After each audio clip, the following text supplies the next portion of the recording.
कौन कर जियो 50 टंका भाई बढ़ी आज 3 तारिख। हाँ एक्चुअली पाठ पढ़ा पर भी टिके प्रभाव पकेबो काहेकि ना ऑनलाइन क्लासेस हला एंड ऑल ऑब्वियसली कॉस्टली हे जिवो पुणी सोशल मीडिया भी यूज करबा पाए कि टिके अधिका हे जाउची तो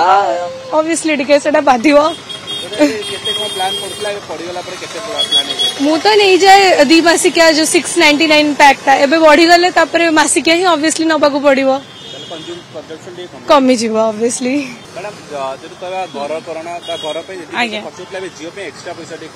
हाँ निश्चय माड़ हम निश्चय टिके असुविधा हम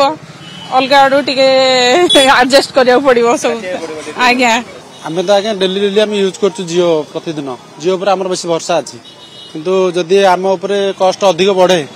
प्रोब्लेम आमको बहुत हम जेहेतु आम स्वल्प इनकम